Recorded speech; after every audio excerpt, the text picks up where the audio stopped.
আচ্ছা কাবাৰ কষ্ট হৈছে নেকি সবে নাই হোৱা বুলি কোৱা নাই কাৰ কাৰ কষ্ট হৈছে কষ্ট হৈছে নে হোৱা নাই ঠিক আছে মৰিগাঁওৰ পৰা কোনে কোনে আহিছে বাপৰে মৰিগাঁও আগতে আহিছে ভাল সিটত বহিছে হয়নে আমাৰ কামৰূপ জিলাৰ পৰা কোনে কোনে আহিছে বাপৰে আৰু আমাৰ কামৰূপ মহানগৰ জিলা গুৱাহাটী ডিমৰীয়া কোনে কোনে আহিছে বাপৰে এফালে গোটেইখিনি ঠিক আছে আজিৰ সভাত আমাৰ মাজত উপস্থিত অসম চৰকাৰৰ শিক্ষামন্ত্ৰী ৰনোজ পেগু ডাঙৰীয়া আমাৰ মাজত উপস্থিত জল সম্পদ বিভাগৰ মন্ত্ৰী পীযুষ হাজৰিকা ডাঙৰীয়া গুৱাহাটী লোকসভা সমষ্টিৰ সাংসদ বিজুলী কলিতা মেধি ডাঙৰীয়ানী ৰঙিয়া সমষ্টিৰ সন্মানীয় বিধায়ক ভৱেশ কলিতা ডাঙৰীয়া দিছপুৰ সমষ্টিৰ সন্মানীয় বিধায়ক অতুল বৰা ডাঙৰীয়া কমলপুৰ সমষ্টিৰ সন্মানীয় বিধায়ক দিগন্ত কলিতা ডাঙৰীয়া ছয়গাঁও সমষ্টিৰ সন্মানীয় বিধায়ক হেমাংগ ঠাকুৰীয়া ডাঙৰীয়া অসম চৰকাৰৰ মুখ্য সচিব ৰবি কোটা ডাঙৰীয়া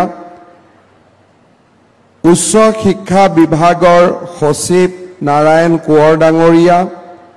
কামৰূপ মহানগৰ জিলাৰ আয়ুক্ত সুমিত চাটাৱন ডাঙৰীয়া মৰিগাঁও জিলাৰ আয়ুক্ত দেৱাশীষ শৰ্মা ডাঙৰীয়া কামৰূপ জিলাৰ আয়ুক্ত দেৱকুমাৰ মিশ্ৰ ডাঙৰীয়া অসম উচ্চ বিদ্যালয় শিক্ষা সংসদৰ উপাধ্যক্ষ ৰুক্ম গোহাঁই বৰুৱা ডাঙৰীয়া উপস্থিত শিক্ষক শিক্ষয়িত্ৰীসকল আৰু মোৰ অতিকে মৰমৰ ছাত্ৰীসকল আজি গুৱাহাটীত আমি যেনেকৈ ইয়াতে মৰিগাঁও কামৰূপ আৰু কামৰূপ মহানগৰ জিলাৰ ছাত্ৰীসকল সমবেত হৈছোঁ তেনেকে গোটেই অসমতে প্ৰতিটো বিধানসভা সমষ্টিতে আজি একোখনকৈ সভা অনুষ্ঠিত হৈছে সেই সভাত আমাৰ সতীৰ্থ মন্ত্ৰীসকল বিধায়কসকল বা আন অভ্যাগত অতিথিসকলে এই নিযুত মইনা আঁচনিৰ শুভাৰম্ভণি কৰিব আৰু গুৱাহাটীৰ পৰা হৈ থকা এই অনুষ্ঠানো তেওঁলোকে ভিডিঅ' লিংকেৰে চাই আছে মই ইয়াৰ পৰাই অসমৰ চুকে কোণে আজি বিভিন্ন অনুষ্ঠানত সমবেত সকলো শিক্ষক শিক্ষয়িত্ৰী আৰু ছাত্ৰীসকললৈ অভিনন্দন জনাইছোঁ আজি আমাৰ বাবে এটা অতি গুৰুত্বপূৰ্ণ দিন যোৱা বাজেটত আমি উল্লেখ কৰিছিলোঁ যে অসমৰ পৰ্যায়ক্ৰমে 10 লাখ ছাত্ৰীক আমি তেওঁলোকৰ শিক্ষা গ্ৰহণৰ সুবিধা হোৱাকৈ আৰ্থিক অনুদান প্ৰদান কৰিম তাৰ পিছত যোৱা লোকসভা নিৰ্বাচনৰ সময়ত আমি চেষ্টা কৰিছিলোঁ যে কিমান ছাত্ৰীয়ে এইবাৰ মেট্ৰিক পৰীক্ষা দিছে উচ্চতৰ মাধ্যমিক পৰীক্ষা দিছে বা গ্ৰেজুৱেশ্যন দি পেলাই পোষ্ট গ্ৰেজুৱেশ্যন পঢ়াৰ বাবে ইচ্ছা প্ৰকাশ কৰিছে আমি এটা সমীক্ষা চলাইছিলোঁ আৰু তেতিয়া আমি দেখা পাইছিলোঁ যে প্ৰায় 2 লাখ ছাত্ৰীয়ে এইবাৰ উচ্চতৰ মাধ্যমিক বিদ্যালয় মহাবিদ্যালয় বা বিশ্ববিদ্যালয়ত নামভৰ্তি কৰিব ইয়াৰ পিছত আমি আৰু এটা বিশেষ বস্তু চাইছিলোঁ বা বিশেষ বিন্দু আমি চাইছিলোঁ যে দ্বিতীয় আৰু তৃতীয় বৰ্ষত কিমান ছাত্ৰ ছাত্ৰী পঢ়ে আমি যোৱা বছৰ ডিব্ৰুগড় বিশ্ববিদ্যালয়ৰ এটা উদাহৰণ চাইছিলোঁ স্নাতকোত্তৰ প্ৰথম বৰ্ষত যিমান ছাত্ৰ ছাত্ৰীয়ে নাম লগায় তাৰ 30% ছাত্ৰ ছাত্ৰী স্নাতকোত্তৰ দ্বিতীয় বৰ্ষ তেওঁলোকে নপঢ়ে আৰু তেওঁলোকে বিশ্ববিদ্যালয়ৰ পৰা আঁতৰি যায়। তেনেকৈ উচ্চতৰ মাধ্যমিকতো প্ৰথম বৰ্ষত নাম লগোৱা বহুত ছাত্ৰ ছাত্ৰীয়ে দ্বিতীয় বৰ্ষত নপঢ়ে আৰু ডিগ্ৰী ফাৰ্ষ্ট ইয়াৰত নাম ভৰ্তি কৰা বহুত ছাত্ৰ ছাত্ৰীয়ে ডিগ্ৰী ছেকেণ্ড ইয়াৰ আৰু ডিগ্ৰী থাৰ্ড ইয়াৰ নপঢ়ে। আজি যদি আমি অসমত চাওঁ প্ৰায় 2 লাখ ছাত্ৰীয়ে প্ৰথম বৰ্ষত নাম লগাইছে, সি উচ্চতৰ মাধ্যমিকে হওক, স্নাতকে হওক, স্নাতকোত্তৰে হওক। কিন্তু যেতিয়া আমি ফাইনেল ইয়াৰত পৰীক্ষা কিমান ছাত্ৰীয়ে দিলে বুলি 3 বছৰ পিছত আমি খবৰ ল'ম, প্ৰায় 30% ছাত্ৰী শিক্ষা গ্ৰহণৰ পৰা আঁতৰি যায়। ইয়াৰ কাৰণ ঘৰৰ আৰ্থিক অৱস্থা এটা ডাঙৰ কাৰণ। তাৰ লগতে বিভিন্ন চাকৰি বাকৰিৰ সুযোগ পায়ো বহুত ল'ৰা ছোৱালীয়ে শিক্ষা গ্ৰহণৰ পৰা আঁতৰি যায়। তৃতীয় এটা বহুত ডাঙৰ কাৰণ আছে যে ছোৱালীৰ বিয়া হোৱাৰ কাৰণেও বহুত ছোৱালীয়ে খুব সোনকালে কলেজ আৰু স্কুল এৰি তেওঁলোকে ঘৰুৱা জীৱনত অংশগ্ৰহণ কৰে। আমাৰ লক্ষ্য আছিলে যে আমি অসমত দুটা বস্তু, এটা হ'ল যোনে প্ৰথমবাৰ স্কুলত বা কলেজত নাম লগায় তেওঁলোকে যাতে শিক্ষা সম্পূৰ্ণ কৰে, আৰু দ্বিতীয়তে আমাৰ অসমৰ ছাত্ৰীসকলে অন্ততঃ ডিগ্ৰী পাছ নকৰালৈকে বিয়াত যাতে বহিব নালাগে, তেওঁলোকে ডিগ্ৰী পাছ কৰিহে ঘৰ সংসাৰ কৰাৰ কথা চিন্তা কৰে। ইয়াৰ ক্ষেত্ৰত আমি আৰু এটা কথা চাইছিলোঁ যে দেউতাক মাকৰ আৰ্থিক অৱস্থা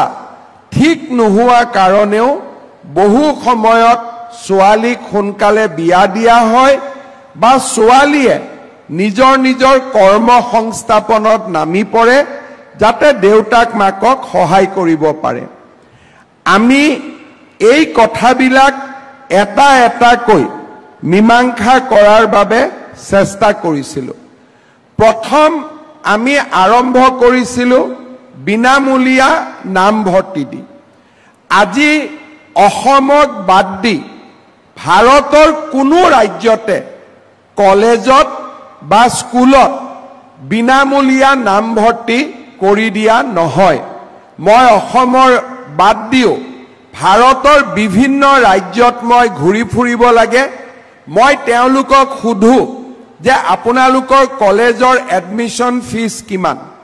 5,000ৰ পৰা 25,000 টকালৈকে অসমৰ বাহিৰত কলেজ এডমিশ্যনৰ ফিজ লোৱা হয়। আমি অসমত 2018 চনৰ পৰা আমি আৰম্ভ কৰিছিলোঁ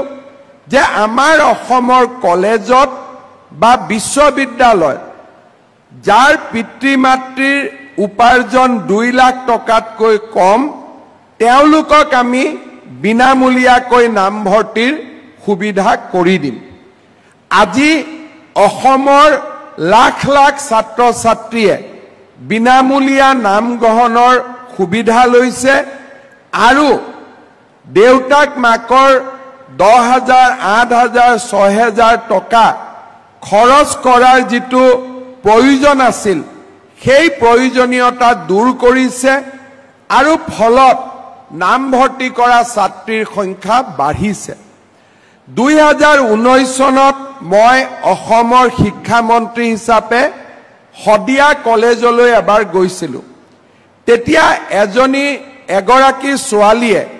মোৰ মঞ্চলৈকে উঠি আহি মোক এখন সৰু কাগজ লিখি দিছিলে। তেওঁ মোক লিখিছিলে যে মোৰ দেউতাই ঠেলা গাড়ী চলায়, আপুনি বিনামূলীয়া নামভৰ্তিৰ সুবিধা দিয়া বাবে মই বিনামূলীয়া নামভৰ্তি কৰিলোঁ, কিন্তু প্ৰিন্সিপাল ছাৰে কৈছে যে 3rd ছেমিষ্টাৰত মই নামভৰ্তিৰ টকা দিব লাগিব। দেউতাই 3,000 টকা দিব নোৱাৰে, গতিকে 1st আৰু 2nd ছেমিষ্টাৰ পঢ়িয়ে মই পঢ়া শেষ কৰিব লাগিব গুৱাহাটীলৈ ঘূৰি আহি আমি লগে লগে সিদ্ধান্ত লৈছিলো যে থাৰ্ড সেমিষ্টাৰৰো নামভৰ্তি আমি বিনামূলীয়া কৰিম আৰু ফিফথ সেমিষ্টাৰৰ নামভৰ্তিও আমি বিনামূলীয়া কৰিম যোৱা 1.5 মাহ আগতে মই হাজুলৈকে গৈছিলো হাজুৰ কলেজৰ সন্মুখত কিছুমান লৰা ছোৱালীয়ে মোক গাড়ী ৰখাই মোক ক'লে যে স্যাৰ এটা নিয়ম কৰিছে মামা এটা নিয়ম কৰিছে যে যাৰ যাৰ বেক আছে তেওঁলোকে থাৰ্ড সেমিষ্টাৰত বিনামূলীয়া নামভৰ্তি কৰিব নোৱাৰিব আৰু আমি যদি বিনামূলীয়া নামভৰ্তি কৰিব নোৱাৰো আমি পঢ়া বাদ দিব লাগিব কাৰণ আমাৰ দেউতা মাই ইমান টকা নিদিয়ে গুৱাহাটীলৈ আহি মই লগে লগে আমাৰ অফিচাৰসকলক ক'লো যে এইবাৰ বেক থাকিলেও বিনামূলীয়া নামভৰ্তিৰ আমি সুবিধা কৰি দিব লাগে এটা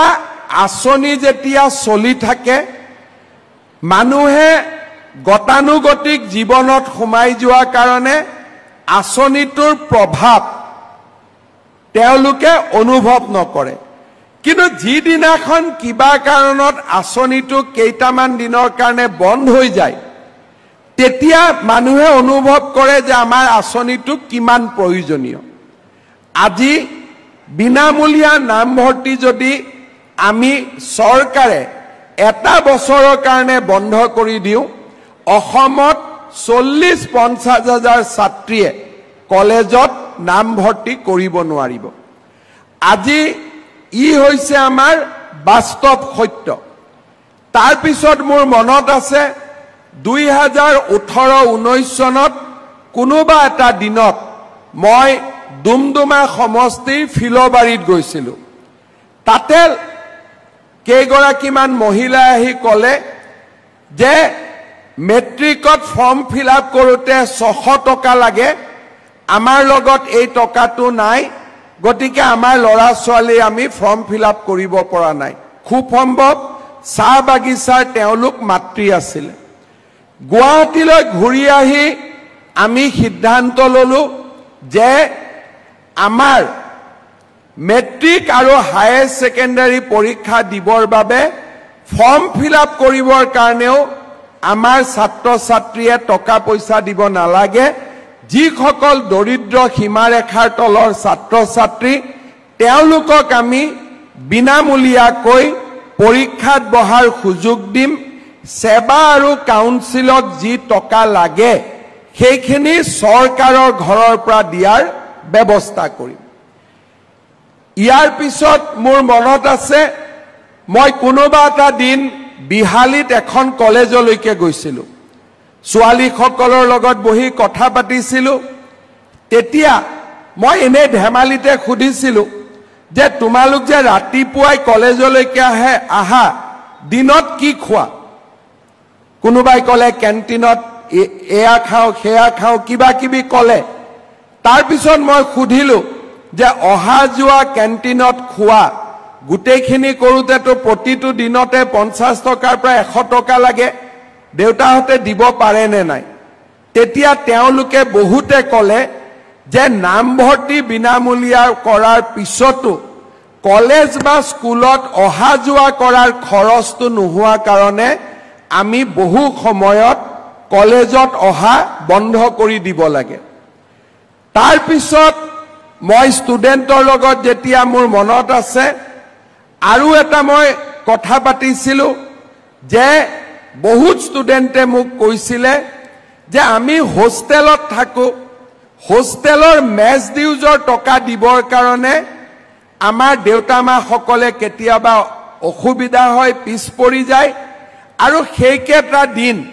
হোষ্টেলৰ মেছৰ পৰা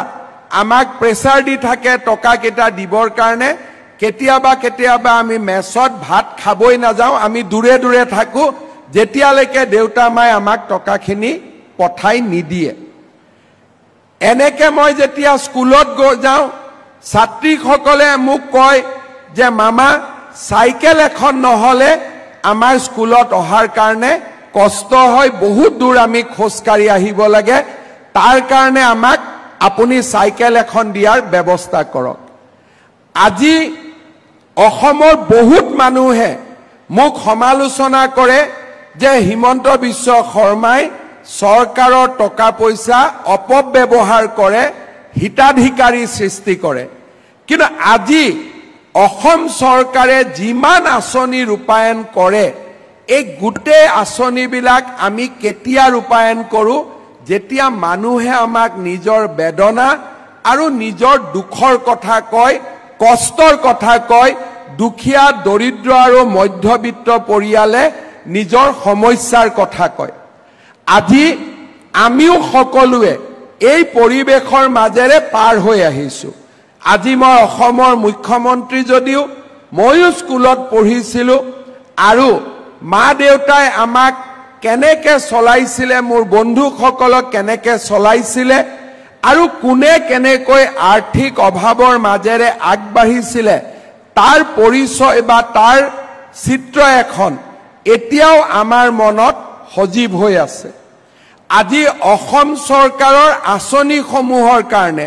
ক্লাছ 9ত আমি চাইকেল দিওঁ, 11 ডিগ্ৰী পোষ্ট গ্ৰেজুৱেটত আমি বিনামূলীয়া নামভৰ্তিৰ সুবিধা দিওঁ। বহুতে স্কুলত টেক্সট বুকখন 8 মাহলৈকে কিনিব নোৱাৰিছিলে। ক্লাছ 8লৈকে আগতে বিনামূলীয়াকৈ পাঠ্যপুথি দিছিলে। আমি 9 আৰু 10তো বিনামূলীয়াকৈ পাঠ্যপুথি দিলোঁ আৰু আমাৰ হায়াৰ ছেকেণ্ডাৰীত ভাল ৰিজাল্ট কৰা ছাত্ৰীসকললৈ আমি স্কুটি দিয়াৰ ব্যৱস্থাও আৰম্ভ কৰিলোঁ। আজি যদি কোনোবাই মোক কয় যে চৰকাৰে হিতাধিকাৰীৰ সৃষ্টি কৰিব নালাগে, বিনামূলীয়া নামভৰ্তিৰ ব্যৱস্থাটো বন্ধ কৰি দিয়ক, কিমান ষ্টুডেণ্টে এডমিশ্যন ল'ব নোৱাৰিব আমি এবাৰ চিন্তা কৰি চাব লাগিব। আজি বহুতে নাজানে এই 1000 টকা, 1200 টকা, 2500 টকা যদি আমাৰ ছোৱালীসকলে সদায় প্ৰত্যেক মাহত পায়, কিমান ছোৱালীৰ দেউতাক মাকে নিজৰ কষ্ট লাঘৱ হ'ব আৰু ছোৱালীসকলে নিজৰ ভৰিৰ ওপৰত নিজে থিয় দি কলেজ আৰু স্কুললৈ যাব পাৰিব। ইয়াতে হিতাধিকাৰীৰ কথা নাথাকে, মানুহৰ দুখ বুজিব পৰা এখন চৰকাৰ থাকিব লাগে আৰু তেতিয়াই মানুহৰ সমস্যা সমাধান হ'ব পাৰে। এইটোৱে হৈছে আটাইতকৈ প্ৰয়োজনীয় কথা। আজি যিসকলে মোক সমালোচনা কৰে, মই আমাৰ ছাত্ৰীসকলক সুধিব খোজো যে আজি যদি তোমালোকে প্ৰত্যেক মাহত 1000 টকা, 1250 টকা, 2500 টকা চৰকাৰৰ পৰা পোৱা, দেউতা মাৰ কষ্ট অলপ হ'লেও কমিবনে নাই? কমিবনে নাই? আজি দেউতা মাৰ কষ্ট কমাৰ কাৰণে আমি স্কুলত যাব পাৰিম, পঢ়িব পাৰিম আৰু আমি নিজৰ জীৱনত আগুৱাই লৈ যাব পাৰিম। এতিয়া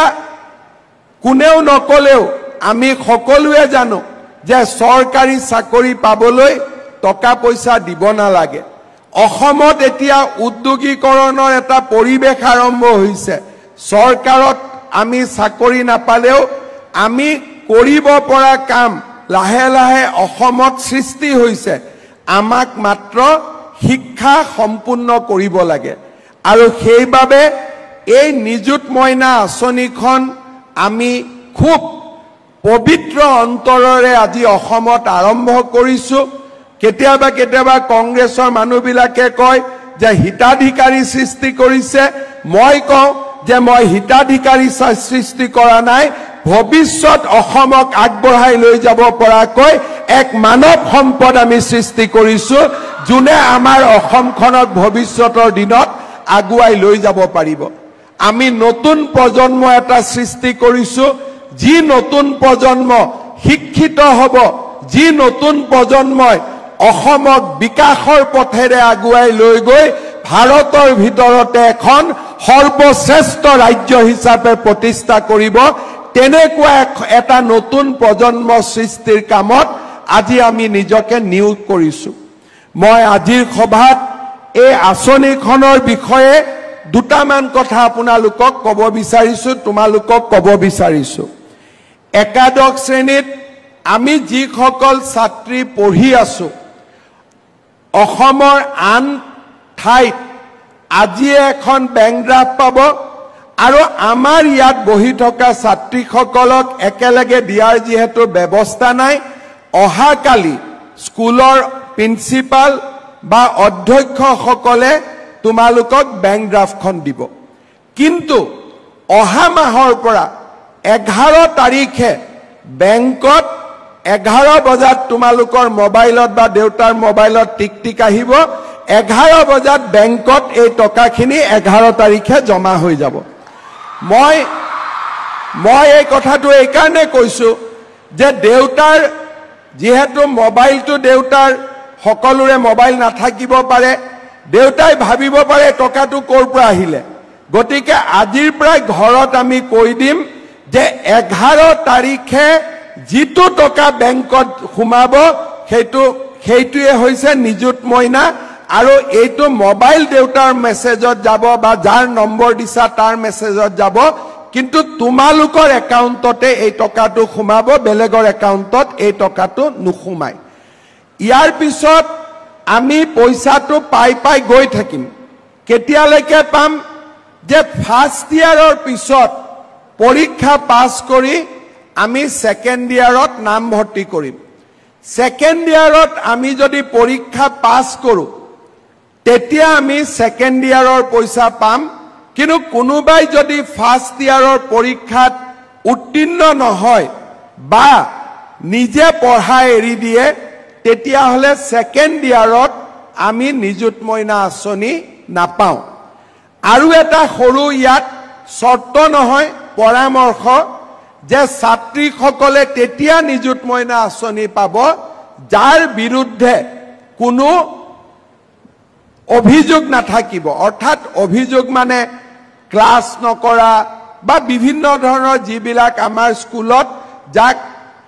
ভাল একাডেমিক এক্টিভিটি বুলি কোৱা নহয়। সেইকাৰণে মই ছাত্ৰীসকলক অনুৰোধ কৰিম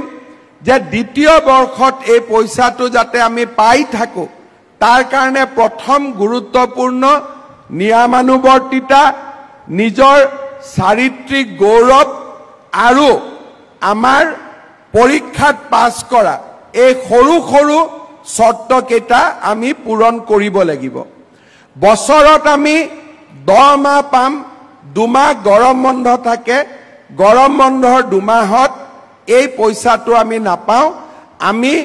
স্কুল চলি থকা সময়তহে আমি এই পইচাটো পাম। কোনোবাই দ্বিতীয় বৰ্ষত নাম লগালে কিন্তু স্কুলত নাহে, এটেণ্ডেন্স নাই, তেতিয়াও আমি এই পইচাটো দ্বিতীয় বৰ্ষত আমি নাপাম। অন্তত আমি ইউনিভাৰ্চিটিয়ে যিমান এটেণ্ডেন্স বিচাৰে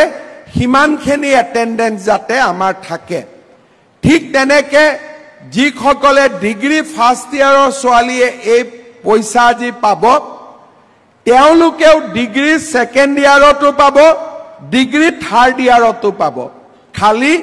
ছেকেণ্ড ইয়াৰত অৰ্থাৎ থাৰ্ড ছেমিষ্টাৰত আমি নাম ভৰ্তি কৰিব লাগিব, ফিফ্থ ছেমিষ্টাৰত আমি নাম ভৰ্তি কৰিব লাগিব। মাহত 1250 টকাকৈ প্ৰত্যেক মাহৰ 11 তাৰিখে 12 বজাৰ আগতে বেংকত টকা জমা হ'ব। যিসকলে পোষ্ট গ্ৰেজুৱেট পঢ়িব তেওঁলোকেও এই পুঁজি বা এই টকা বা এই বৃত্তি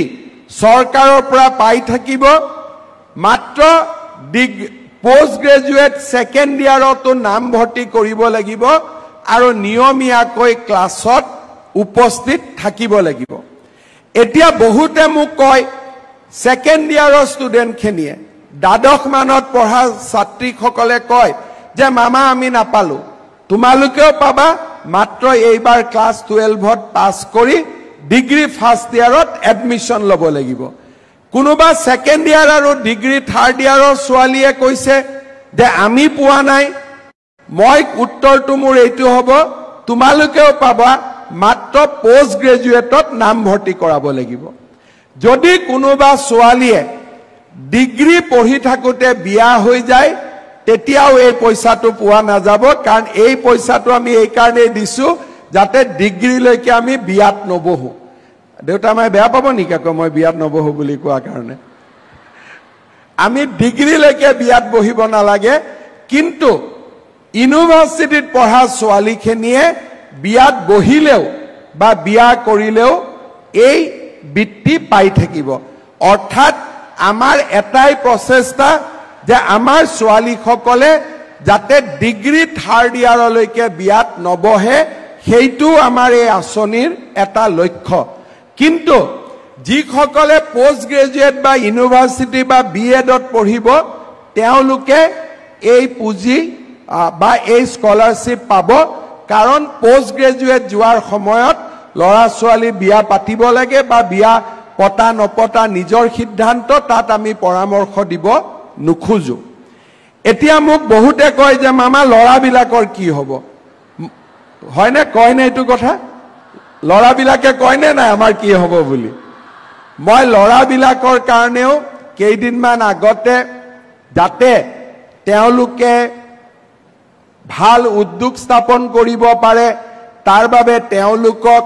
মুখ্যমন্ত্ৰীৰ আত্মনিৰ্ভৰ অসম আঁচনি আমি দিছিলো আৰু এইবাৰ বাজেটত ছোৱালীৰ কাৰণে নহয় লৰাৰ কাৰণেও মই এটা ভাল আঁচনি আনিম মই চিন্তা কৰি আছো যে কি আঁচনি দিলে লৰাবিলাকেও ভাল পাব লৰাবিলাকেও কলেজত পঢ়ি থাকিব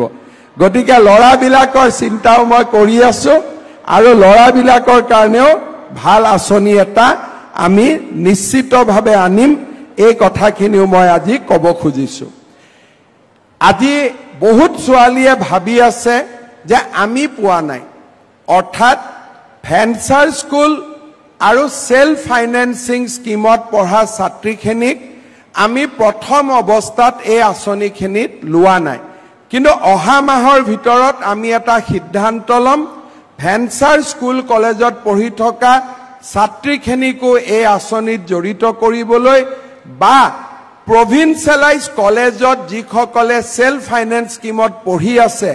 তেওঁলোকৰ বাবেও অহা মাহত আমি এই আঁচনিটোৰ সম্পৰ্কত সিদ্ধান্ত ল'ম আৰু যিসকলে কিবা কাৰণত বাদ পৰি গৈছে তেওঁলোকে কলেজৰ প্ৰিন্সিপাল বা স্কুলৰ প্ৰিন্সিপালক লগ কৰি পোৰ্টেলত যাতে নিজৰ নামটো পঠিয়াই দিয়ে তাৰ বাবে মই অনুৰোধ কৰিম মই বহুত দীঘলীয়াকৈ ক'ব খোজা নাই আজি আমাৰ কামৰূপ মহানগৰ কামৰূপ আৰু মৰিগাঁও জিলাৰ 24,384 গৰাকী ছাত্ৰী ইয়াত উপস্থিত আছে আপোনালোকৰ প্ৰথম পইচাটো আমি একাউণ্টত দিয়া নাই বেংক ড্ৰাফটত দিছো কিয় বেংক ড্ৰাফটত দিছো তেতিয়াহে আপোনালোকে নতুনকৈ খোলা একাউণ্টখিনিত এই টকাটো জমা দিব আৰু একাউণ্টটো আছে নে নাই এবাৰ পৰীক্ষা কৰিব পাৰিব নহলে প্ৰথমতে মই যদি ইয়াৰ পৰা ইলেক্ট্ৰনিক্যালি টকা পঠাও আমাৰ পৰা টকাটো যাব কিন্তু বেংকত বন্ধ হৈ থাকিব সেই কাৰণে প্ৰথম আঁচনিখন চেক বা ড্ৰাফটত ললে তাৰ পিছৰখিনি আমি বেংকত ডিবিটি কৰি লৈ থাকিলে আমাৰ সুন্দৰ কৰি